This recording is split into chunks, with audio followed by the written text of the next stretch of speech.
안녕하십니까. 세브란스 병원 심장내과의 고영국입니다.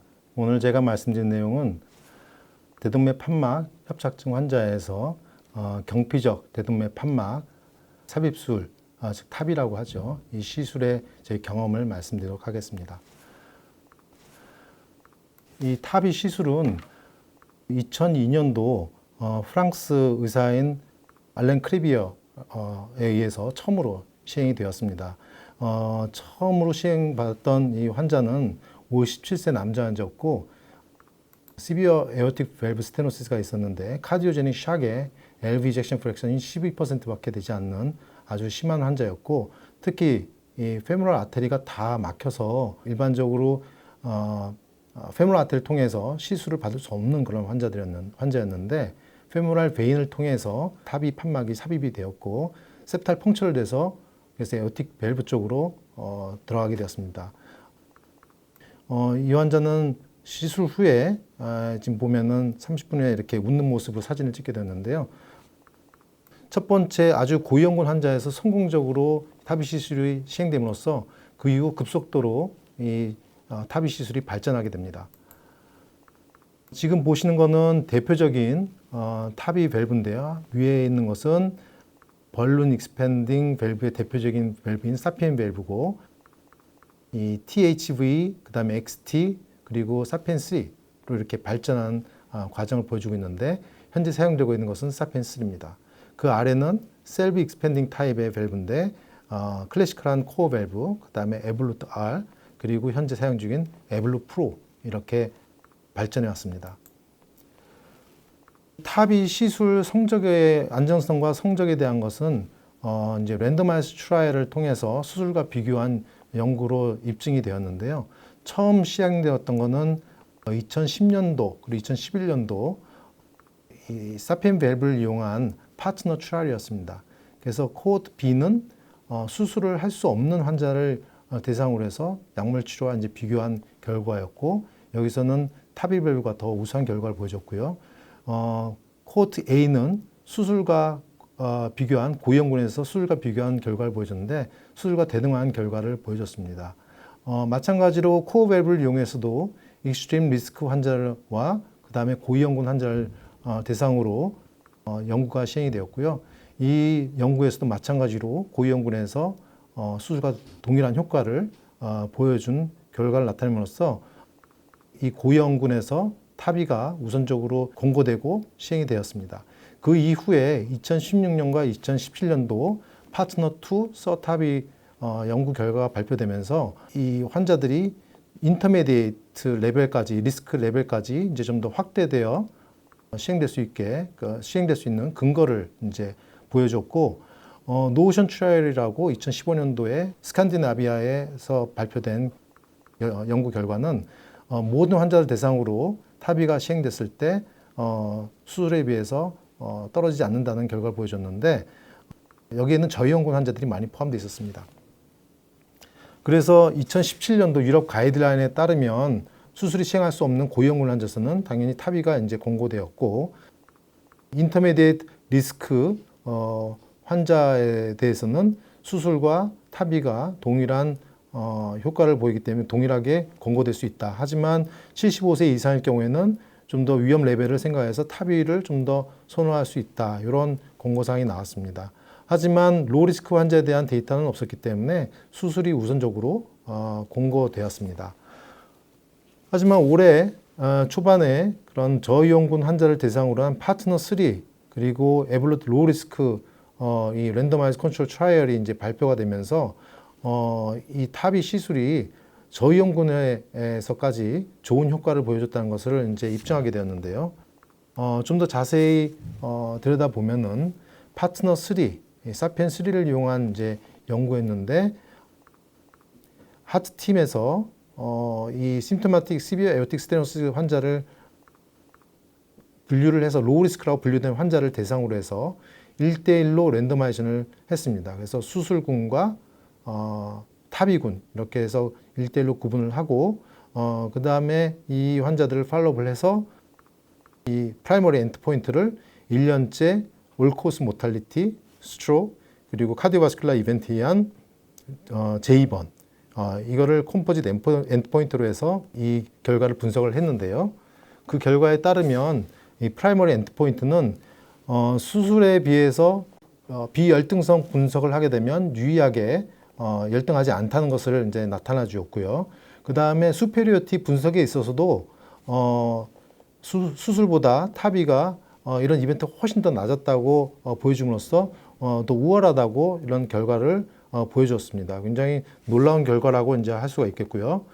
그 다음에 이 에볼루트 이 코밸브를 이용한 이 연구에서도 마찬가지로 하트팀에서 로우 리스크라고 판단된 환자들을 1대1로 랜덤을 해서 타비군과 또 수술군과 이렇게 분류를 했고요. 여기에는 관상동맥 질환이 있는 환자들 같은 경우에는 타비군에서는 PCI를 하고 또 수술군에서는 캐비를 같이 하는 이런 서그룹이 이제 포함되는 연구 디자인이었습니다. 이 연구에서 그 프라이머리 엔드포인트는 올 코스 모탈리티 또는 그 장애가 남는 스트로크였는데요. 약간 프라이머리 엔드포인트는 이전의 연구와 좀 다르지만 이 연구에서도 수술과 비교했을 때 통계적으로는 뭐 지금 유의하지는 않았지만 일단 거의 그 타비 환자에서 이벤트가 좀 더 낮은 것을 보여주어서 저희 연구원에서도 타비가 매우 효과적임을 이제 밝힐 수가 있었습니다. 다음은 실제로 저희가 타비를 시행하는데 이런 페이션트 셀렉션, 플래닝, 그리고 프로시저, 그다음에 포스트 케어에 대해서 말씀드리도록 하겠습니다. 페이션트 셀렉션에 있어서는 그 하트팀이 가장 이제 그 중요하게 여겨지고 있는데요. 여기서 이제 현재까지 우리나라 이 보험 기준으로는 고위험군으로 아직은 국한되었습니다. 아마 이런 여러 가지 연구 결과들을 토대로 아마 좀 더 확대될 거라고 믿고 있습니다만 현재는 고위험군으로 되고 있는데 아까도 이제 말씀드렸지만 이 위험군의 STS 스코어를 위주로 이렇게 진행되고 있습니다. 그래서 ST 스코어 4% 미만은 로우 리스크, 4에서 8%는 인터미디엇 리스크, 8% 이상은 하이 리스크 이렇게 구분이 되고 있고요. 하지만 ST 스코어가 이제 수술을 시행했을 때 발생하는 이제 사망률을 가지고 이제 위험 분류를 한 거기 때문에 실제로 이런 타비를 시행받는 환자들의 위험을 정확하게 예측하는 데는 여러 가지 어려움이 있고요.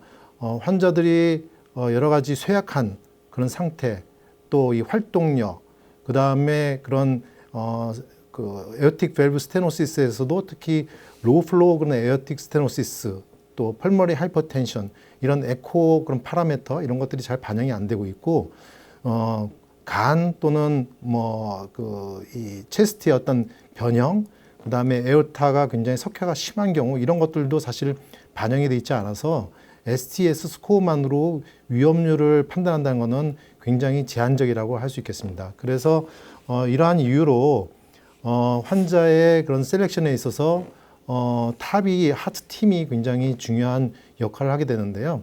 ST 스코어는 하나의 우리가 고려하는 지표이고 그 외에도 환자의 동반 질환이라든지 그런 활동 능력이라든지 또 환자가 실제 선호하는 그런 치료라든지 이런 거를 다 같이 고려를 하는 것이 이제 바로 하트팀입니다.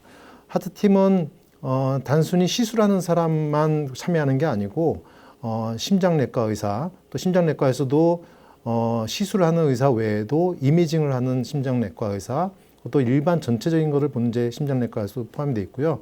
그리고 이런 하트 서저리를 하는 닥터가 있고, 그 다음에 이제 마취과 의사, 또 영상의학과 선생님들도 이제 포함이 되고, 그 외에 기타 이런 밸브 클리닉 코디네이터라든지 시술에 참여하는 간호사든지 이제 이게 다 같이 이렇게 참여하게 되고, 실제로 지금 오른편에 보이는 거는 저희 그 회의록입니다. 그 이런 리뷰를 해서 환자 케이스를 리뷰를 해서 이런 위험 사항들이 있는데 저희가 어떻게 결정을 했다.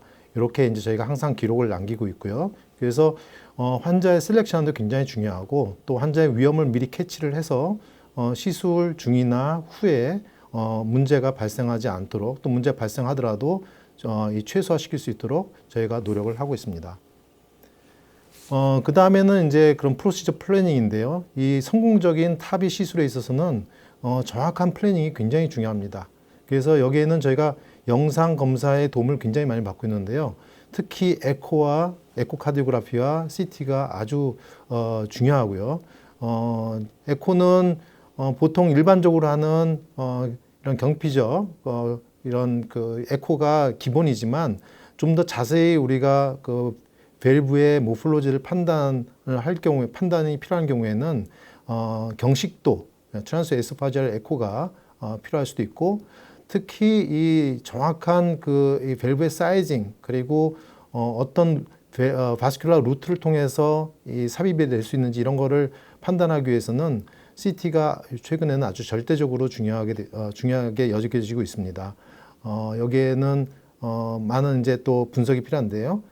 그리고 이 대동맥 판막 협착증 있는 환자에서 관상동맥 질환이 같이 잘 동반이 되기 때문에 관상동맥 상태를 평가하는 것도 중요하다고 할 수 있겠습니다. 그래서 지금 보시는 이미지는 CT 영상이고 이거를 이제 3D로 이제 합성해서 분석하는 건데요. 그 왼쪽에 보시면은 판막의 이제 그런 그 사이징을 이제 정확하기 위해서 여러 가지 직접적인 직경이라든지 최소 직경, 최대 직경, 그리고 이 둘레 또 이 에어리어를 다 측정을 하고요. 이게 이제 결국 이 애뉴루스라고 하는 데인데 여기가 이 탑이 밸브가 안착이 되는 이 앵커링이 되는 그런 레벨입니다. 그리고 이 애뉴루스 위와 아래 전체적으로 다 사이징을 정확하게 해서 이 밸브가 여기 삽입되는데 문제가 없는지 저희가 다 일일이 확인을 해야 되고요. 이 밸브가 삽입되면 경우에 따라서는 관상동맥 입구가 막히는 경우도 있기 때문에 이 관상동맥하고의 관계 이런 것도 굉장히 중요합니다. 또 이 석회화 정도가 어느 정도인지 이게 판단하는 게 또 굉장히 중요한데 석회화가 아주 심하면 또 이런 상태에서 저희가 풍선 확장술을 이제 밸브 삽입 전에 시행하게 되는데 아주 심하게 하거나 또는 밸브 삽입 시에도 그 직경을 아주 크게 가져갈 경우에는 잘못하면 애뉴루스 럽처가 될 수 있고 환자가 굉장히 위험한 상황에 빠질 수가 있기 때문에 그런 것들을 다 석회화 정도를 다 감안을 해서 이 밸브 사이징을 해야 됩니다. 또 에오타의 그런 모양, 굴곡 이런 거를 평가하게 되고 이쪽 우측 하단에 보시면 일리악 아테리, 페모럴 아테리의 이런 모양이 이렇게 펼쳐져서 영상으로 이제 나타나게 되는데 이게 이제 다 분석하는 과정입니다. 그래서 석회화가 어느 정도 됐는지, 혈관이 좁아지진 않았는지 이런 거를 보고 어느 쪽으로 들어가는 게 적절할지 이런 거를 이제 일일이 다 판단하게 됩니다. 이거는 실제 저희 병원 하이브리드 수술실인데요. 최근에는 많은 그 시술이 뭐 큰 문제 없이 잘 시행되고 있지만 하다가 갑자기 이제 고위험군에서는 문제가 생기거나 했을 때는 바로 수술에 들어갈 수 있기 때문에 그런 걸 대비해서 저희 병원에서는 타비가 거의 모든 타비가 이 하이브리드 수술실에서 이루어지고 있고요. 바로 옆에는 이 외과 팀이 있기 때문에 언제든지 문제가 있으면 바로 와서 가슴을 열고 수술할 수가 있고 또 마취과에서 항상 이렇게 백업을 지금 해주고 있습니다. 시술하는 과정을 일러스트레이션으로 잠깐 이제 동영상을 보여드리면요. 일단 심장 안까지 이렇게 철사가 삽입된 상태에서 환자에 따라서 뭐 풍선 확장술을 미리 안 하고 할 수도 있겠는데 통상적으로는 이렇게 미리 심하게 좁아진 경우에는 풍선을 미리 조금 벌려놓고 예, 그 다음에 이제 밸브를 준비를 해서 삽입하게 되는데요. 그래서 지금 이제 풍선이 들어갔다 나왔고 다음에는 이렇게 풍선 확장형 요거는 밸브 사피엔 밸브인데 풍선하고 밸브하고 약간 좀 이렇게 떨어져 있습니다. 그래서 대동맥 안에 들어가서 이게 같이 결합되게 돼 있고요. 그 다음에 풍선에 이제 장착이 되면 이런 장착된 상태로 대동맥 상행 대동맥까지 들어가서 그 다음에 이제 밸브를 통해서 위치를 이제 잡게 됩니다.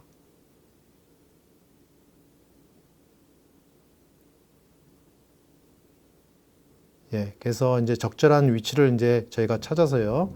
그 다음에는 중요한 게 이 심장이 계속 정상적으로 뛰는 상황에서는 이 카디악 아웃풋 때문에 밸브가 뒤로 밀릴 수가 있기 때문에 저희가 페이스메이커를 템포리 페이스메이커를 넣어서 래피드 페이싱에서 이 카디악 아웃풋을 좀 줄인 다음에 그 다음에 이제 풍선으로 인플레이션을 시킵니다. 심장이 이렇게 떠는 게 보이시죠? 그 다음에 이렇게 벌룬 익스펜션을 시켜서 그 정확한 위치에 이렇게 장착을 시키게 되면 바로 이제 밸브가 이제 펑션하게 되고 이렇게 해서 시술 후에 저희가 이제 보통 초음파로 특별한 문제가 없는지 확인을 하고 문제가 없으면 이제 시술을 끝내게 되고요. 이 관이 들어가고 나오고 하는 거는 모두 경피적으로 시행되고 있습니다. 그래서 요즘에는 컷다운이나 이런 걸 하지 않고 바로 아테리를 펑처를 하고 그 다음에 나중에 뺀 다음에는 이제 클로저 디바이스를 통해서 수처를 해서 이제 클로저를 하고 해서 사실 거의 수술 자국이 남지 않는 그런 상태로 시술을 끝내게 됩니다. 예. 그래서 보통 성공률은 이거는 저희 2011년부터 2017년까지의 그 우리나라 탑이 이제 시술 성적을 보여주는 K-탑이 레지스트리 데이터인데요. 575명이 이제 17개 센터에 575명이 등록되었습니다.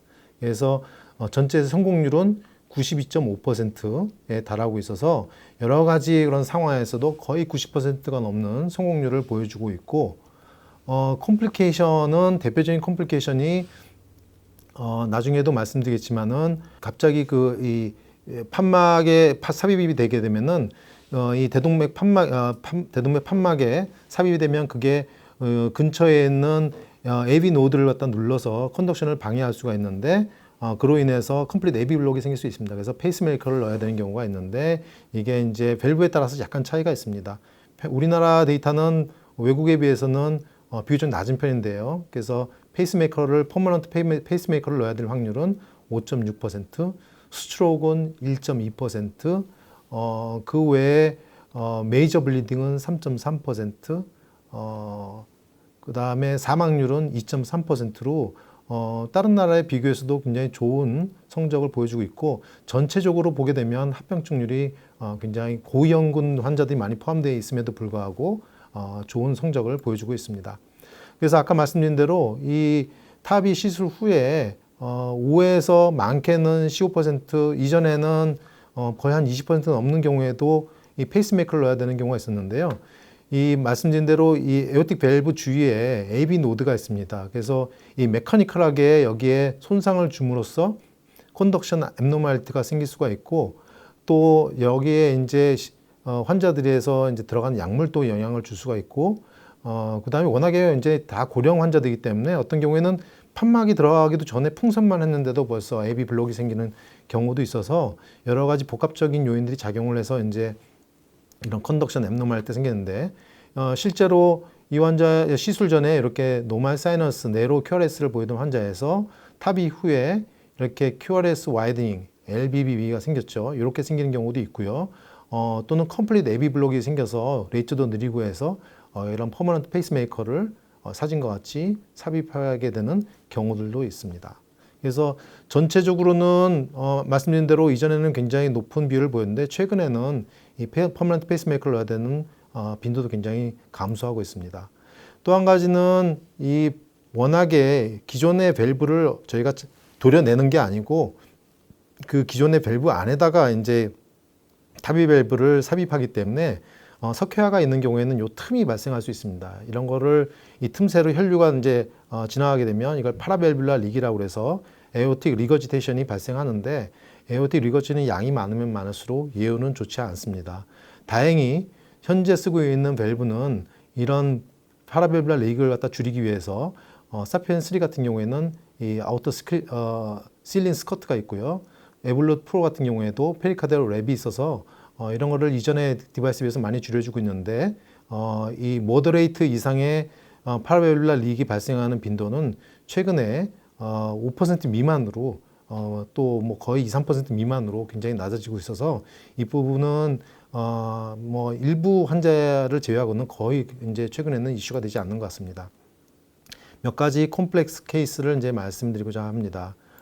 먼저 COPD 환자를 이제 말씀드리면 COPD 환자는 아무래도 제너럴 애네스테지아 하는 것이 이제 부담스럽죠. 그래서 최근에는 사실은 일반적으로도 그냥 제너럴 애네스테지아를 하지 않고 세데이션만 하고 로컬 그만 주고 시술하는 경우가 최근에는 거의 50%를 넘고 있습니다. 그래서 전에는 제너럴 애네스테지아 하고 T로 이제 모니터링 하면서 했는데요. 최근에는 그냥 로컬 세데이션 하고 그 다음에 트란스 소라식 에어코로 이렇게 시술로 평가를 하고 있는데, 이 환자 같은 경우에는 젊은 나이의 환자인데도 불구하고 렁이 너무 안 좋아서 이 환자 같은 경우에는 수술을 이제 할 수가 없는 그런 상황이었는데, 저희 타비도 로컬 아네스테시아를 통해서 시행했던 경우입니다. 그래서 이 환자는 그냥 이 픽테일을 넣어서 요 애뉴러스 레벨을 확인하고 엔지오그램만 보면서 시술을 성공적으로 시행했고요. 이 경우에 이제 사펜 3를 이제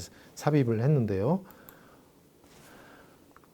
그 외에 또 이제 저희가 탑이 시술할 때는 사실 경우에 따라서는 많은 양의 콘트라스트 미디어가 들어가기 때문에 크로닉 키드니 디지즈 환자에서는 콘트라스트 미디어에 의한 네프로패시가 이제 우려되는 부분이 있습니다.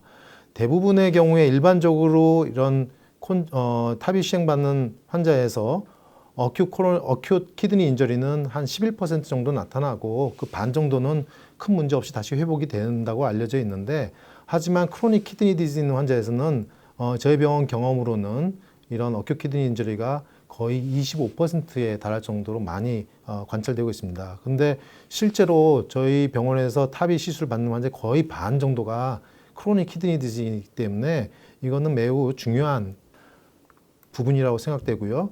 그래서 가능하면 이런 크로닉 키드니 디지즈 있는 환자에서는 저희가 콘트라스트 미디어를 최소한으로 쓰거나 아니면 아예 쓰지 않고 시행하는 그런 전략을 지금 가지고 있습니다.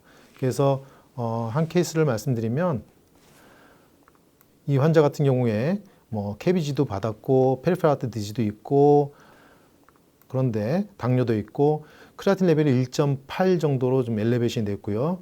GFR이 36%로 감소되어 있는 그런 스테이지 3의 CKD 환자였습니다. 이 환자에서 일단은 저희가 정확한 그 밸브의 사이즈 메저먼트가 필요하기 때문에 영상의학과와 상의해서 CT를 최소의 용량의 콘트라스트만 주고 뭐 50cc 미만만 주고 이제 시행을 해서 밸브 사이징을 했고요. 그 다음에 시술할 때도 한 3번 정도의 인젝션, 뭐 아마 한 15cc 정도 되지 않았을까 생각되는데 콘트라스트 미디어도 최소한으로 주면서 타비를 시행했습니다. 여기에서도 사펜 3 밸브를 이용해서 성공적으로 치료했던 케이스인데요. 또 다른 케이스에서는 이 환자 같은 경우에는 마찬가지로 크레아틴이 2.5, GFR이 18로 굉장히 이제 레날 펑션이 감소되어 있던 그런 환자인데, 아예 CT를 시행하지 않고 저희가 T를 해서 3D로 이 메저먼트를 CT로 하는 것을 이제 3D로 T로 대체를 했고요. 그 다음에 시술할 때도 이 T로 모니터링 하면서 콘트라스트 다이를 하나도 쓰지 않으면서 탑이 시술을 성공적으로 시행할 수 있었습니다. 그래서 T를 보면서 위치를 이제 저희가 확인을 하고요. 그 다음에 이제 조영제를 하나도 쓰지 않고 시행됐는데, 이렇게 CKD 환자에서 조영제를 줄이거나 아니면 안 쓰고 시행하는 것이 환자에서 이런 네프로패시를 예방할 수 있는 중요한 전략이라고 생각하고요. 그 다음에 또한 이런 컴플렉스 케이스 중에 또 중요한 케이스가 바이커스피드 에어틱 밸브입니다. 바이커스피드 에어틱 밸브라는 거는 그 밸브 리플렛이 이제 에어틱 밸브는 트라이커스피드로 3개로 이렇게 이 리플렛이 되어 있는데, 이 환자는 2개로 되어 있죠. 그래서 전체 파퓰레이션에 거의 한 0.5%에서 한 2% 정도 발현된다고 하는데, 이거는 상당히 많은 숫자입니다.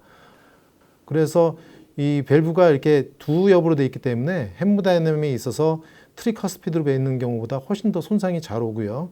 그래서 디제너레이션이 훨씬 더 빠르게 나타나는 것같습니다. 그래서 일반적으로 트라이커스피드 밸브의 에어틱 스테노시스가 70대 후반에 나타나는 반면에 바이커스피드 에어틱 밸브 같은 경우에는 거의 60대 후반부터 한 10년 일찍 이제 진행이 된다고 이렇게 나타났고, 특징적으로 이 환자들에서는 이 어센딩 에오타가 이렇게 다일레이션, 애뉴리즘한 체인지를 보는 것이 또 특징적입니다. 이것이 어떤 유전적인 그런 것 때문에 이렇게 애뉴리즘 체인지를 보이는 건지 아니면은 밸브가 바이커스피 때문에 헤모다이내믹 어떤 그런 스테이스 때문에 발현되는 건지는 잘 알려지지 않지만 이런 것들이 잘 동반되는 것으로 알려져 있고요. 그래서 이 환자들에서 CT를 이제 촬영하게 되면은 바이커스피 에오틱 밸브도 여러 가지 좀 타입이 있습니다. 하지만 특징적으로 이렇게 이 두 겹으로 돼 있고 또 이제 세 겹으로 돼 있는 경우도 이제 두 개의 리플렛이 이렇게 퓨전되어 있는 경우가 있으면서 칼시피케이션이 굉장히 심한 편입니다. 그래서 이 어려운 이 바이커스 에오틱 밸브가 어려운 점은 이게 이 트라이커스피에 비해서 이 사이징하는 게 굉장히 어렵고요. 이 오프닝이 이런 오발 쉐입이기 때문에 사이징하는 데서 굉장히 어려움이 있고 또 칼슘이 많고 그렇기 때문에 이 벌룬 다일레이션 했을 때 럽처될 위험이 좀 더 높다는 거고요. 그리고 이 옆으로 길게 오프닝이 되기 때문에 이 끝부분으로 이렇게 셀 수 있는 페브로벨랄 릭의 리스크가 더 높다는 거고 또 이 환자들에서는 리플렛이 좀 더 긴 편입니다. 또 칼슘도 많고 그래서 이 리플렛이 이 타비 밸브가 삽입됐을 때 코로너리 오스시움 쪽으로 코로너리 아테리 오스시움 쪽으로 이렇게 제껴져서 거기를 옵서시킬 수 있는 위험이 트라이커스피 에오틱 밸브보다 훨씬 더 높다고 지금 판단이 되기 때문에 이러한 이유로서 이제 바이커스피 에오틱 밸브가 시술하는데 좀 더 까다롭고 아직까지는 좀 더 젊은 환자에서 위험 레벨이 좀 낮다면 수술을 먼저 권고하고 있지만 최근에 여러 가지 데이터에서는 경험적으로 바이커스피 에오틱 밸브에서도 타비가 매우 효과적인 것을 밝힐 수가 있었습니다. 이 바이커스피 에오틱 밸브가 왜 이렇게 까다로운가 하면은 이 오프닝이 이런 오발 쉐입이기 때문에 엘립소이드 그런 쉐입이기 때문에 이렇게 사이징하는 게 좀 더 까다롭고요. 또 칼슘이 많아서 이 벌룬 다일레이션 했을 때 럽처될 위험이 있고 또 잘 펴지지 않을 그런 또 위험이 있습니다. 또 이 오프닝이 길다 보니까 양 끝에는 릭이 이제 될 수 있는 그런 찬스가 있고요.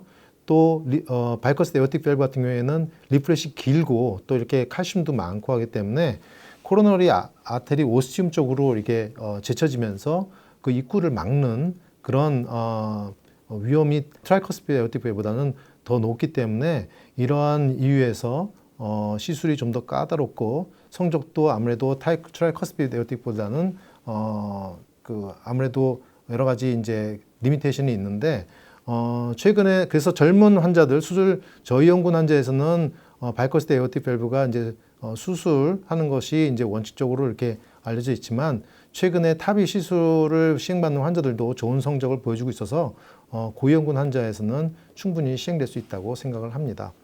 실제 저희 케이스를 보여드리면 86세 아주 고령의 환자였고 몸무게가 39kg밖에 나가지 않는 왜소한 체형의 환자분이었는데요. 이런 SDS 스코어나 유로 스코어 보면은 저이용군이라고 이제 이렇게 나옵니다. 이 환자에서 CT를 시행을 했는데 보시다시피 이렇게 바이커스피 에오틱 밸브 피처를 보여주고 있고 칼시피케이션이 심한 거를 이제 볼 수가 있습니다. 이 환자에서 저희는 셀프 익스펜딩 밸브를 이제 삽입을 해서 시술을 했는데요.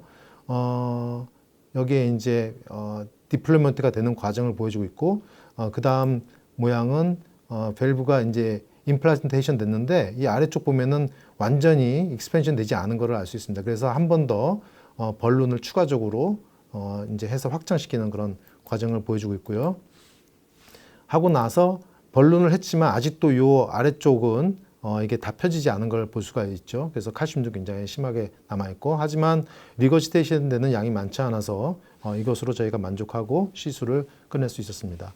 그 외에는 이제 이런 요즘에는 밸브 디바이스가 굉장히 프로파일이 좋아졌기 때문에 작은 혈관 내경에도 통과하는데 어려움이 없지만 간혹 환자분들이 굉장히 작은 그런 일약 아테리 사이즈를 보는 경우도 있고 또 칼시피케이션이 심하면서 스테노시스를 동반된 이런 페리페럴 아테리 디지즈 환자가 있고요.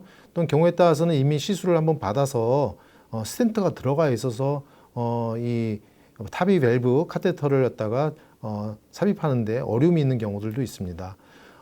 저희 경험에 의하면 약 한 30% 정도 환자가 페리페럴 아테리 디지가 있는 경우였고 6mm도 안 되는 일약 아테리가 한쪽이라도 있는 경우가 지금 한 40% 가까이 있었고요. 양쪽 다 이렇게 6mm도 안 되는 사이즈가 되는 경우가 한 27% 정도 됐었습니다. 그래서 적지 않은 환자들이 페리페럴 아테리 디지가 있다고 얘기를 할 수가 있겠고요. 정말 일약 아테리가 양쪽 다 좋지가 않은 경우에는 가슴을 조금만 열어가지고 에오타로 직접 이렇게 흉부외과 선생님의 도움을 받아서 저희가 탑이 밸브를 삽입할 수가 있고요. 또 경우에 따라서는 마찬가지로 이 에오타를 직접 통째해 가지고 가슴을 조금 열어 가지고 이제 시행하는 과정을 보여주고 있습니다. 그래서 외과 선생님이 옆에서 이제 잡아주고 있는 과정을 보여주고 있고요. 어떤 경우에는 서클라비안 아테리가 충분한 사이즈를 보여주고 있어서 서클라비안 아테리를 통해서 이렇게 저희가 시술했던 경우들도 몇 케이스 있었습니다. 이 경우는 보시다시피 마찬가지로 일약 아테리가 굉장히 칼시피케이션이 심하고 스테노시스도 있고 그런 경우였는데 한쪽은 거의 360도 이렇게 칼시피케이션이 있죠. 하지만 이제 포컬하게 좁아져 있는 경우에는 저희가 이 벌룬 엔지오플라스티를 통해서 또는 이제 이런 그 좁아진 부분을 풍선을 확장시켜주는 그런 시술을 통해서 내경을 좀 확보할 수가 있었고요. 그를 통해서 탑이 시술을 성공적으로 시행할 수도 있었습니다. 그래서 여러 가지 컴플렉스한 케이스들도 다 보여드렸는데요. 전반적으로 탑이 시술은 굉장히 세이프하다고 얘기를 할 수 있겠고 고위험군 환자임에도 불구하고 그냥 효과적으로 또 성공적으로 시행될 수 있어서 아마도 향후 더 많은 환자들이 이 탑이 시술로 치료받게 되지 않을까 이렇게 생각됩니다. 예, 경청해 주셔서 감사합니다.